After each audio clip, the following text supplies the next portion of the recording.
Hello, everybody. Welcome back to another episode of BBBN podcast. This was episode 7, I believe, 7 or 8, something like that. But it was a phenomenal episode. I think it's been one of the best in a long while, and I am very excited to analyze this and review the episode. And alongside with giving my power rankings, these power rankings are going to be really interesting. We'll see what happens with them. There were a lot of bots that got to 2 and 0 and stayed undefeated. There were a lot of bots that ended up going 0 and 1, 0 and 1, 1 and 1. Jeez.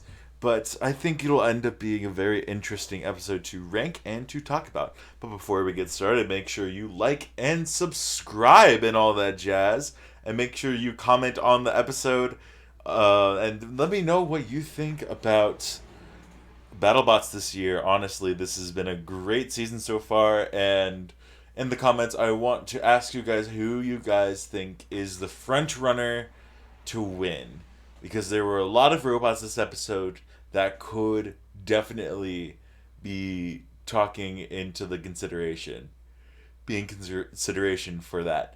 But we'll talk to that when their paths cross. But first of off, we start off with the first fight of the episode, which was Gigabyte and Bloodsport. This fight started out very interestingly.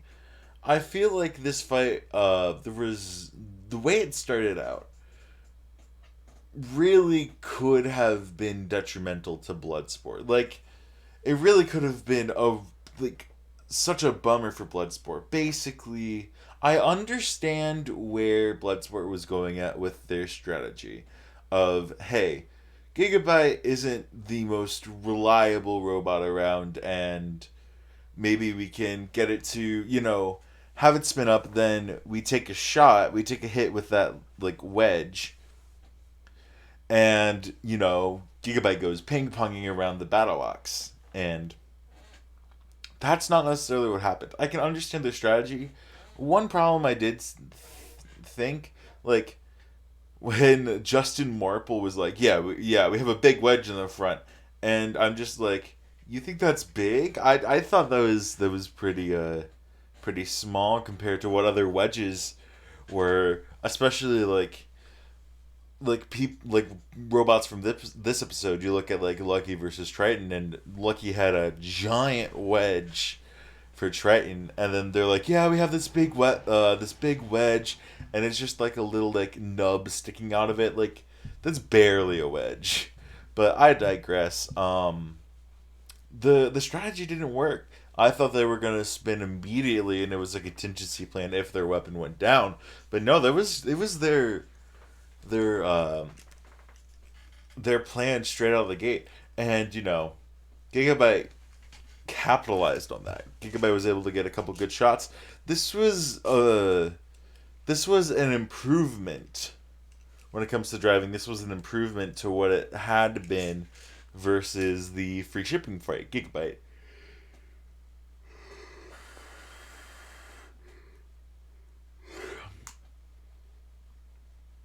But it still ended up being a boon for Gigabyte. Once Justin Varpole adapted, they were able to. I would say for the rest of the fight, Bloodsport was able to get the better of every single exchange they had, including the one that sent both of the robots tossing across the battle box. You can clearly visibly see Bloodsport like go half the distance of what Gigabyte traveled. You could visibly see that, and ever since then, like, Bloodsport kept on spinning, and then it ended up winning. Taking a book out of Captain Shredderator, spin to win. That's what Bloodsport did. I would say that this would have been a great win for Bloodsport if it weren't for that really awkward beginning. But this was a good loss for Gigabyte. I don't think anyone is expecting much out of Gigabyte this year, especially after the first fight where it just looked like it wasn't going to do a whole lot. I mean, even though it was a loss, you can't really like be extremely mad at them for that loss. There is one question I do have, and it comes to whose belt was that at the end of the fight? I have no clue whose belt it was, but there was a belt that came on. If someone can inform me, that would be incredible on whose belt that was. But we move on to, I think, one of the contenders to win the Giant Nuts. That being Mr. I was about to say Copperhead. Mr. Claw Viper.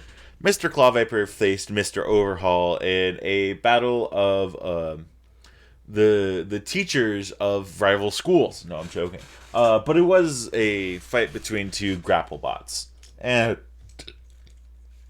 I think everyone coming into this fight said to themselves, Claw Viper is going to dominate. Like, it's a lot faster, it's lower to the ground, it can get like good amounts of lifts in. I don't think anyone gave Overhaul like the fighting chance that it deserved. And, I think when you look at this fight, you have to give Overhaul credit. I think Overhaul had a very impressive fight, even though it lost in a judge's decision, in a unanimous judge's decision.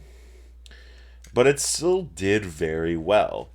I mean, Claw Viper this year has become a tour de force. It has become a robot that you don't want to face. It is so fast. It can control so much. It can get you lifted on the ground. It can send you into the screws and then into the wall and take down the sign and then into the screws again within a matter of like 10-15 seconds.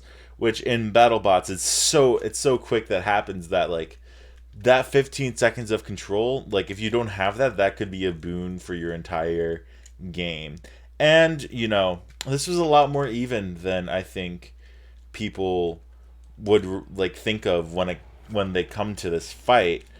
I implore you to rewatch the fight. I did, and I was like, man, I was more impressed with Overhaul, especially it's not like Claw Viper was able to get under them all the time. There were points where Overhaul was able to get under him and continue to, actually like dish out like something that Claw Viper would do, like especially sending them into the wall.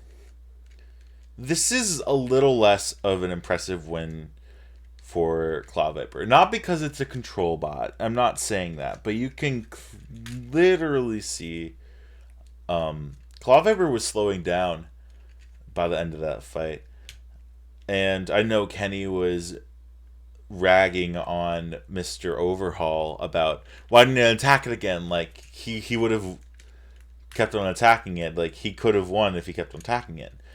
I genuinely think that Overhaul thought that Claw Viper was getting counted out. Because when it was trying to self-right, it didn't look like it was going to be able to. Like, it looked like it struggled to self-right. And when it got over, like, it definitely wasn't as fast as what it was at the beginning of the fight. It does make me wonder. You have to look at Claw Viper's fights and look at its knockouts and say, okay, those were decently quick. I'm gonna do some research. Do some research real quick. We're gonna go on to BattleBots, and we're gonna be Battle Bingo. Oh my gosh, we're gonna go to the BattleBots Championship Robots, and then we're gonna look at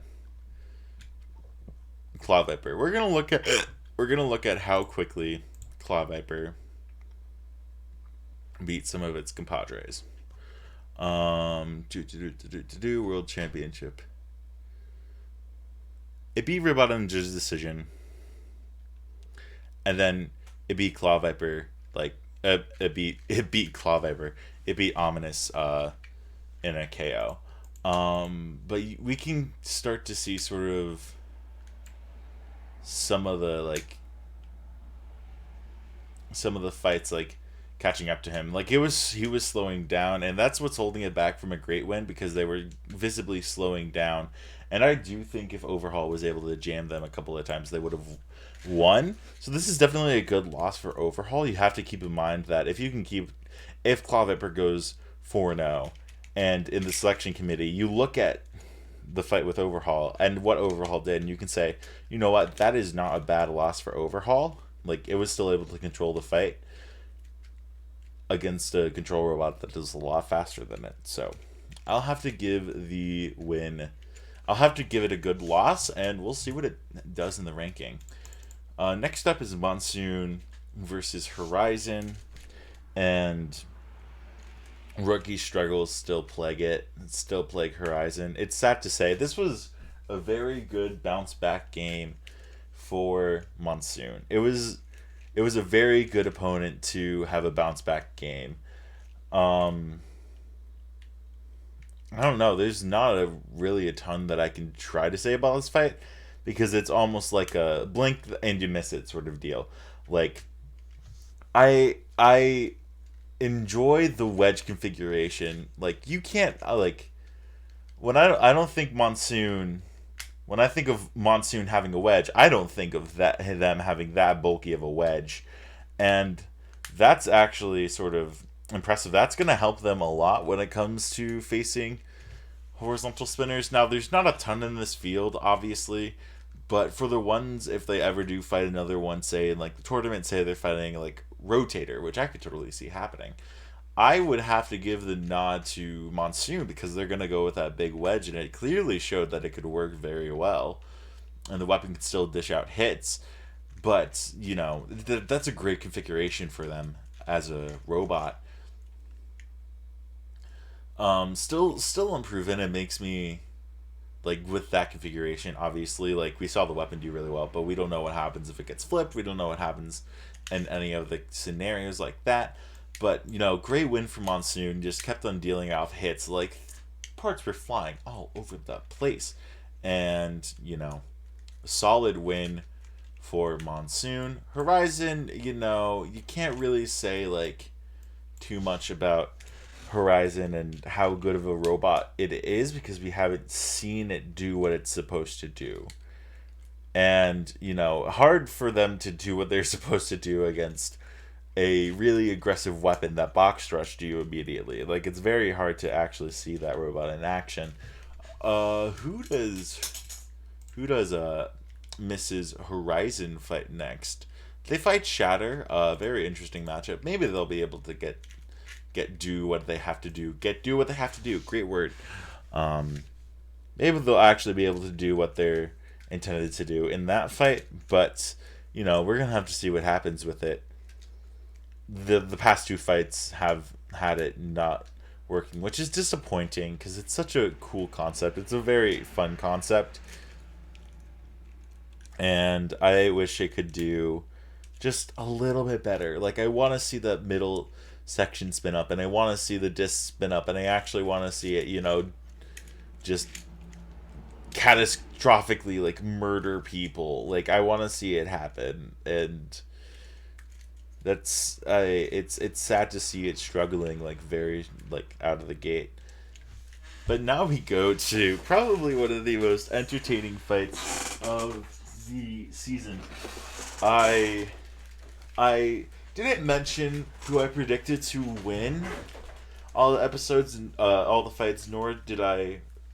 I don't think I remembered to post this week, which is unfortunate. But I did go 5-2, which is good.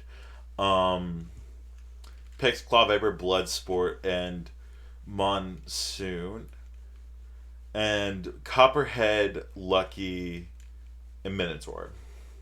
So 5-2, and I picked Starchild. Looking back, I really should have picked Mammoth. I feel like Starchild.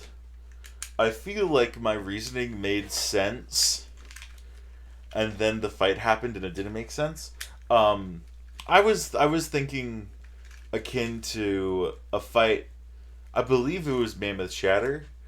Maybe I'm just remembering that differently, or just any fight that you know they were able to hit like the box that holds all the parts. That's what I was like. Starchild. If Starchild's able to get that, or if they're able to get a weapon chain, like Starchild will be able to win the fight. And that's not necessarily what happened with Star Child. We once again saw the issue of it's such an unwieldy robot. It's very hard to control, and I believe I said this in the last time they fought. I believe it's episode 3 if you want to listen to me say what I said there. But I said something along the lines of when Starchild stops to swing the weapon, it when it has to pull back, it just pulls back, and then by that time you're missing it because like where you're actually hitting, you can't hit it because you're moving like backwards. And that's what happened again with Mammoth. This was a great win for Mammoth. They kept on controlling Starchild in every single exchange where it's like where like Starchild like was getting close to it, Mammoth won. Every single exchange Mammoth was able to get on it, Mammoth won.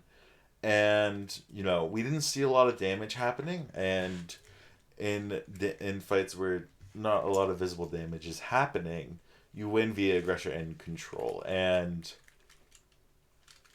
Mammoth knew that, and Mammoth definitely did that. And I think we're seeing sort of the reason why not a lot of robots are doing what like Huge and Starchild are doing in the heavyweights. Like, I don't want to say Huge is the only way to do it, but I think you need to somehow improve the Thwack bot design. It makes me wonder if you have to make a longer arm to compensate for the fact of Starchild, like the swinging radius going backwards. Like, it makes me wonder if you need to have a bigger arm for that. But Starchild is a robot that exists, and that is the most of what I have to say about Starchild. Mammoth is looking good. Mammoth is such an unwieldy robot to face off, and it would have been interesting to see a fight where it doesn't die by itself, but it has an interesting road left. It has Death Roll and Kraken, which will be interesting fights to say the least. And now we go on to Copperhead versus Triton. Copperhead, Copperhead has had 2 nasty KOs. And I know a lot of people predicted that the weapon bar for Triton would come off. I was like, yeah, that would be cool. But I was looking at like Triton's sort of defenses, and I'm like, that box that's holding all the components like right at the end, I don't know how strong, like what material that is. I feel like if Copperhead was able to get spinning up, like they could definitely clip the sides and like wheels are gone or something like that. And it was very similar to what I predicted. Copperhead got spun up. Triton was able to get like some like glancing blows and stuff like that, and then Copperhead just went for the kill. I will say Triton feels very hard to control. Triton feels very hard to control, and it feels very sort of unwieldy. And I think if you're building a robot like Triton and you have a big spinning weapon, you need to be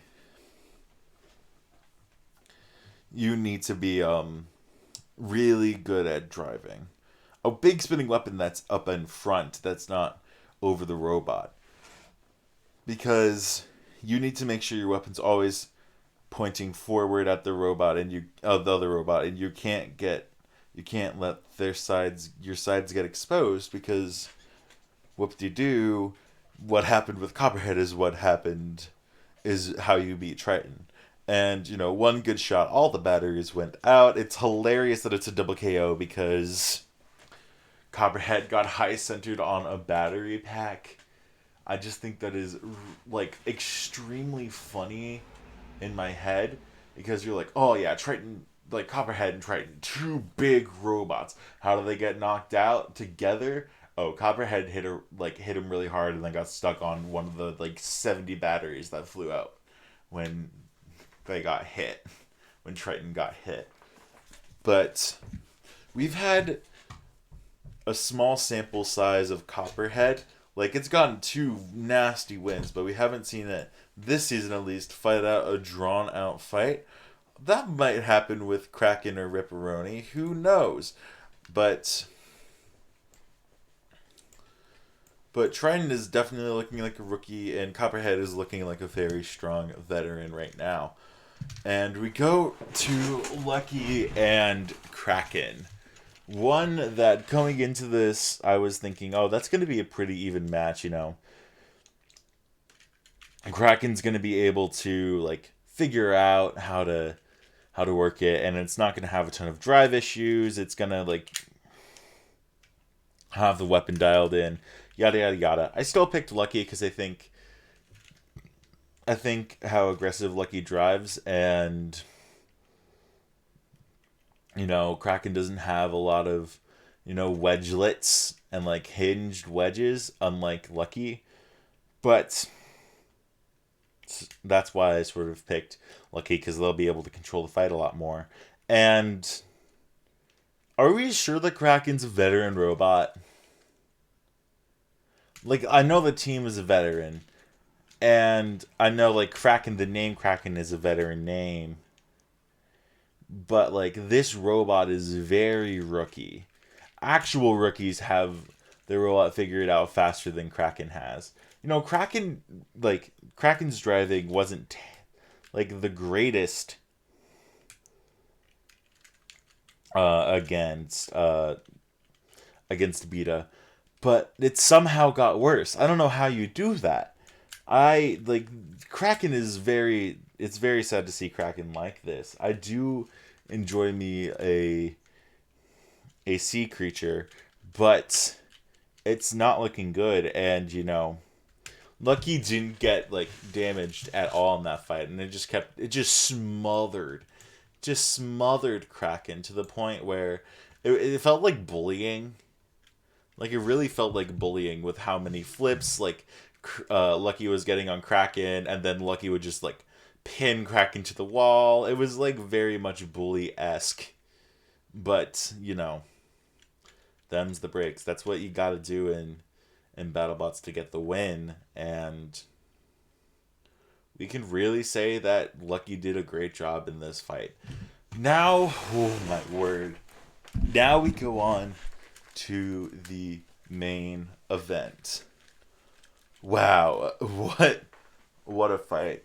I don't think this caps the season 4 fight between Cobalt and Minotaur, but damn was it close.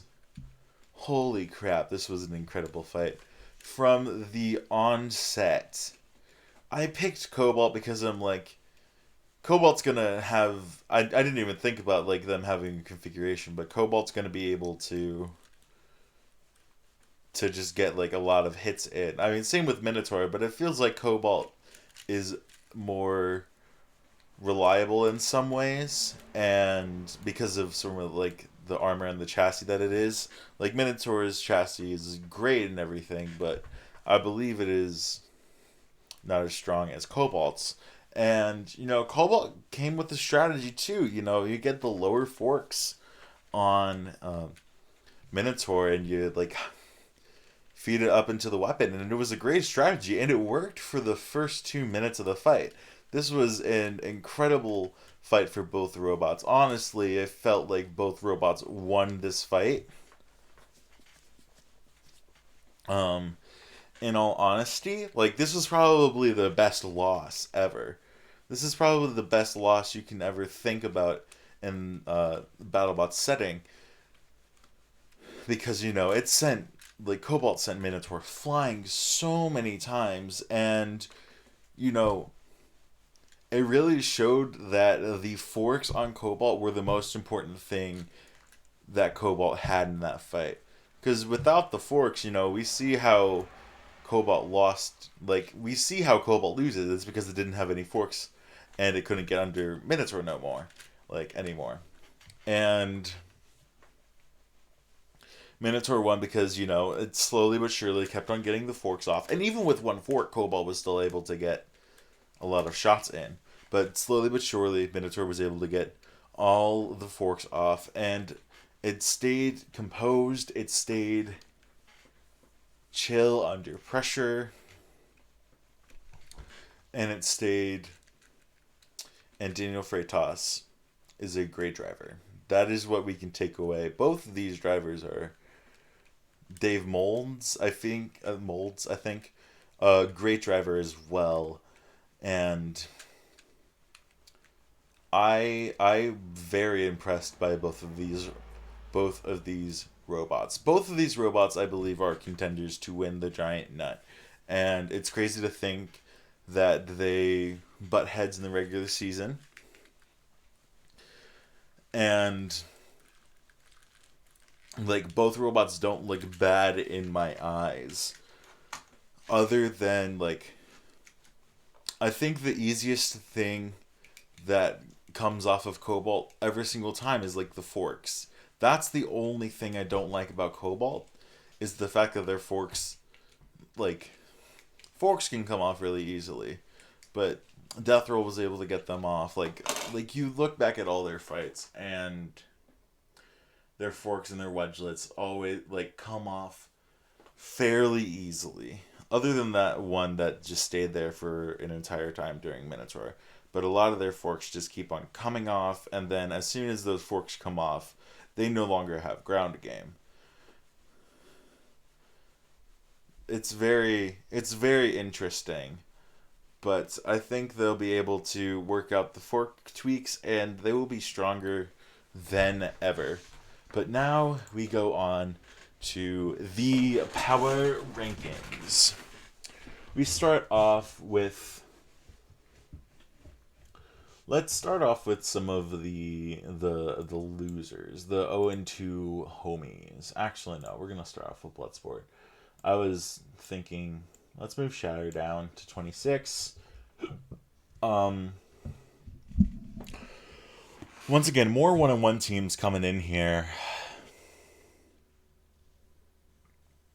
Because you got Overhaul, you have Bloodsport, and you have Mammoth, and Cobalt, for that matter. I think Bloodsport did pretty solid. And its strategy was kind of weird, but for now I'm going to put it behind Death Roll. I'm going to put it behind Death Roll for now, and then when we look at Gigabyte, Gigabyte will go under Jackpot for now. That's where Gigabyte will go. Now we go with Claw Viper. Claw Viper, you can definitely make the argument that it is a top 5 robot, and that's an argument that I will hear, and it's an argument that I will give you. I will give you Claw Viper as a top 5 robot. I'm actually going to move Riptide up to 3 and Sawblaze down, because Riptide had some very impressive fights, and so did Sawblaze, but I think Sawblaze had slightly more impressive... Riptide had slightly more impressive fights than Mr. Sawblaze. Riptide had more impressive fights. That makes sense. I think we put Copperhead at 6. I don't know if it moved up a ton. It might not have moved at all. I'm not quite sure. I don't necessarily remember. But, it looked solid. It looked good. I would like to see it win a drawn-out fight before I put it any higher. But for now, great win against Triton. Overhaul is interesting. I had it fringe top 30. I think I had it at 33. Or I might have had it at 32. But I'm not going to dock it too much under Claw Viper, because it still had a very strong fight. I think I'm going to put it over Hijinks currently. It still looked really good, and this is a very good fringe top 32 robot. Monsoon.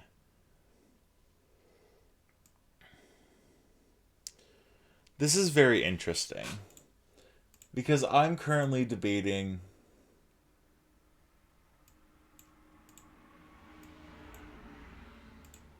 I'm currently debating on what I put the order in between Monsoon, Death Roll, and Bloodsport. Bloodsport got KO'd pretty easily, and so did Death Roll. Monsoon was the only one that lasted longer than Death Roll and Bloodsport. It was also all of these robots that they lost to are currently top 8 robots. Except Cobalt's probably going to go down there, so it might be around like 10. Horizon is not. I think.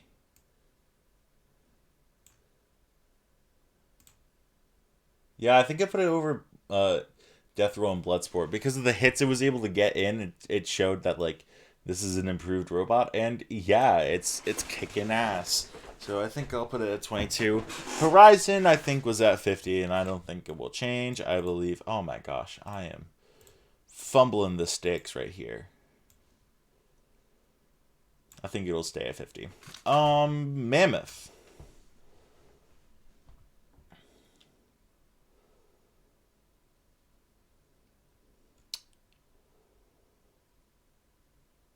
It's a great question on where I put Mammoth.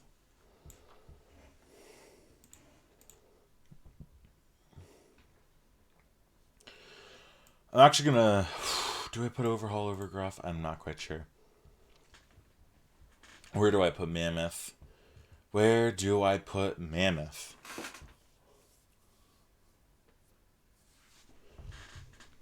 Oh my gosh. I think 35 speaks to me. It feels weird putting Mammoth over Valkyrie. It does feel weird, but I think Mammoth is working better than Valkyrie is. And Valkyrie's win over Mammoth is because Mammoth like gave up. Basically, it wasn't because Valkyrie was this really strong, like had this really strong weapon and destroyed the shit out of it. No, that wasn't the case. It was because Mammoth didn't, like, it died. So I think that's where I'll put it. Starchild is interesting. Like, we are really seeing it struggle. I think I'm going to move Shred It Bro up one and then put put Starchild at 49. Triton is interesting. Triton has also been struggling. I think I'll put it over Ominous for now.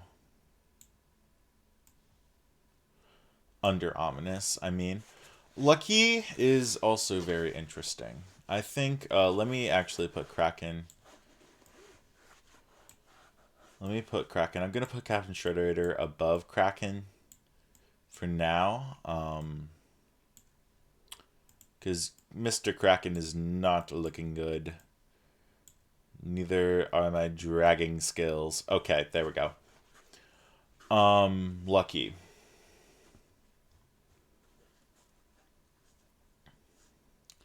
Lucky, I think, goes below these, like the 1-in-1, this 1-in-1 tier. I think it goes below that.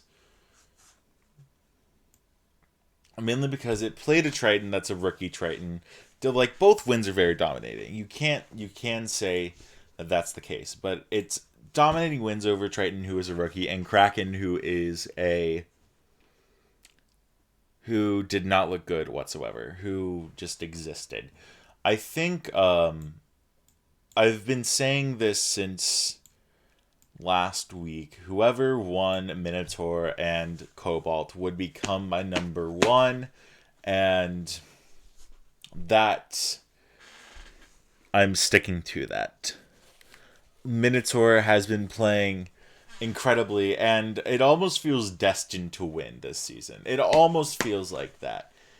Throw like the former champion at its way. Nah, it'll knock it out like super quickly. Throw a good driver in David Jin. Okay, yeah, we'll take care of business there. Throw out Cobalt where you get your teeth kicked in for the first 2 minutes. Nah, we'll make a comeback and we'll still win. It's almost destined to win at this point. And where I put Cobalt, I seriously believe that Cobalt is the best 1-in-1 robot left in the in this field. Like, it dominated for 2 minutes against what would now become the number one team. Like, it dominated for 2 minutes. There's the one thing that I wish it could fix, being the screws. The weapon, not the weapon, jeez, the wedgelets and how easy they come off. Other than that, if they can fix that, this robot is going deep. This robot is going far, and like, by far, this is the best one-on-one robot in the field so far. But that is it for this episode. I will scroll down the power rankings. My top 10 are... We'll go through everyone that I think that is in my qualifying so far. We have Minotaur at 1, Witch Doctor at 2, Riptide at 3, Sawblaze at the 4 seed, Claw Viper at 5, Copperhead at 6, Huge at 7, Black Dragon at 8, Quantum at 9, Cobalt 10, Tantrum 11, Hypershock 12, Endgame 13. 14 is Hydra, 15 is Rotator, 16 is Mad Catter, 17 Scorpios, 18 Fusion, 19 Lockjaw, 20 Ripperoni, 21 Lucky, Beta at 22, Monsoon 23, Death Roll 24, Bloodsport 25, Shatter 26, Blip 27, Banshee 28, Whiplash and Ribot 29, 29, and 30, free shipping at 31, and then Gruff at 32. Other honorable mentions being Overhaul, Hijinks, Mammoth, Valkyrie, Malice, and Switchback. All 1-1 with interesting 1-on-1 fights, but we will see what happens with them later. Thank you so much for watching, and I hope you guys have a great day. Make sure you like and subscribe and comment on what you think about this episode and how you think about my rankings and who your winner pick is halfway through the season.